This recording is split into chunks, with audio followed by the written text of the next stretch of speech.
वालेकुम व्यूवर्स, उम्मीद करती हूँ आप सब ठीक ठाक होंगे, खैरियत से होंगे, मज़े में होंगे। आप देख सकते हैं कि मैंने बनाया है मटन के साथ आलू गोश्त का सालन पंजाबी स्टाइल में, बहुत ही कम स्पाइसेस के साथ और बहुत ही आसानी से बन जाता है। तो मैं बना चुकी हूँ, बस अब वीडियो को देखिएगा, फुल वॉच कीजिएगा, लाइक कीजिएगा और शेयर कीजिएगा। 1 केजी मैंने मटन का गोश्त लिया है, ये हड्डी के साथ ही है। 2 बड़े साइज़ की प्याज ली है, उन्हें छीलने के बाद धोने के बाद मैंने कट कर लिया है। 1 बड़े साइज़ का टमाटर लिया, 1 खाने का चम्मच अदरक और 8-10 क्लोव मैंने लहसुन के लिए हैं साबुत ही। उसके साथ मैंने लिया है ऑल 8 से 10 खाने के चम्मच और दही मैंने लिया है 1 कप। स्पाइसेस में मैंने लिया रेड चिली पाउडर 1 टेबलस्पून और सॉल्ट मैंने लिया है 1 टेबलस्पून।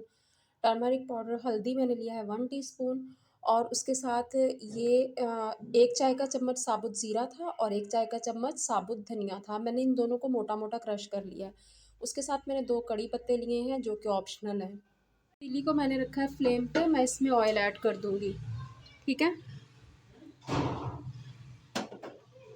उसके साथ इसमें जाएगी प्याज, लहसुन और अदरक, ठीक है? मैं इसे बस फ्राई कर लूँगी ताकि अनियन का और अदरक लहसुन वगैरह का जो पानी है वो ड्राई हो जाए। आप देख सकते हैं कि प्याज लहसुन अदरक जो है ना वो थोड़े से ब्राउन होना शुरू हो चुके हैं।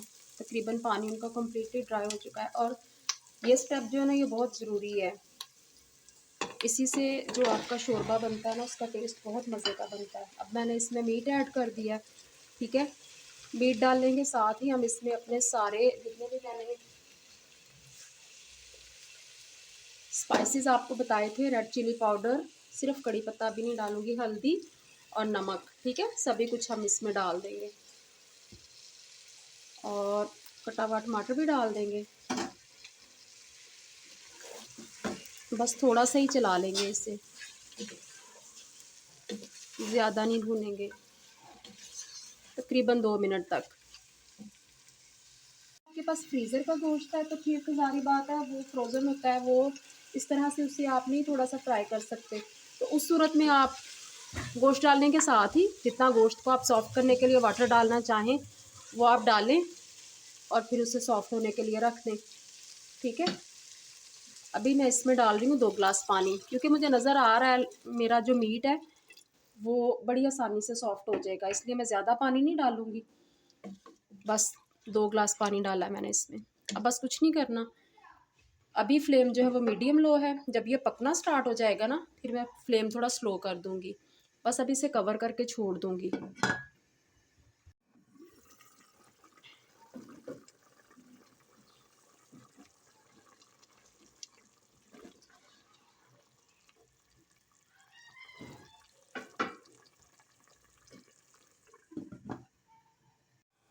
अभी हम चेक कर लेते हैं।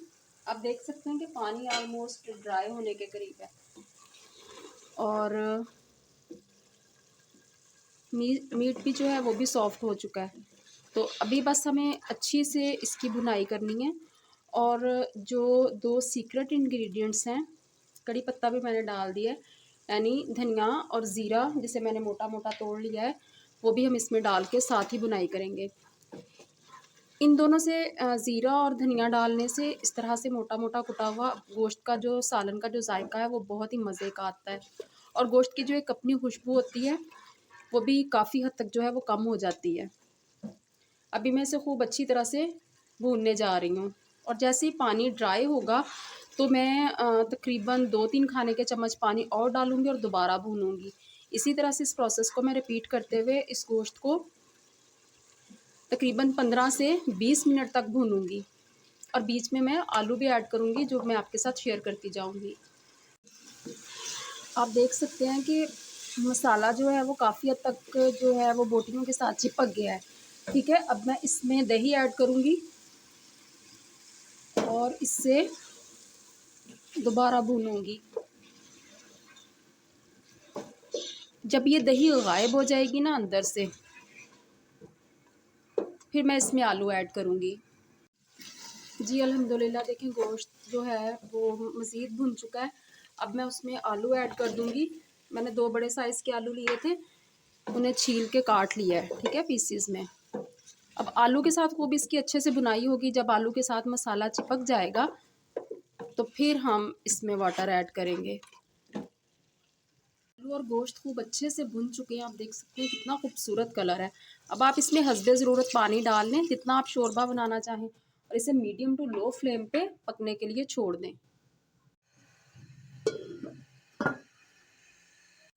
मीडियम लो फ्लेम पे पकाया मैंने, जब पकना शुरू हो गया तो उसके बाद हाफ़ आवर के लिए मैंने इसे बिल्कुल स्लो फ्लेम पे पकने के लिए रख दिया था।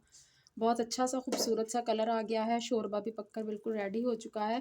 अब मैंने इसमें डाल दिया है बारीक कटा हुआ हरा धनिया और पिसा हुआ गरम मसाला। आपको मेरी रेसिपी अच्छी लगे तो प्लीज़ एक लाइक ज़रूर कीजिएगा।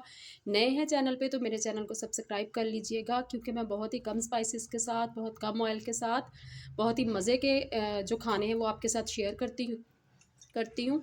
तो दुआ में याद रखिएगा। अल्लाह हाफ़िज़।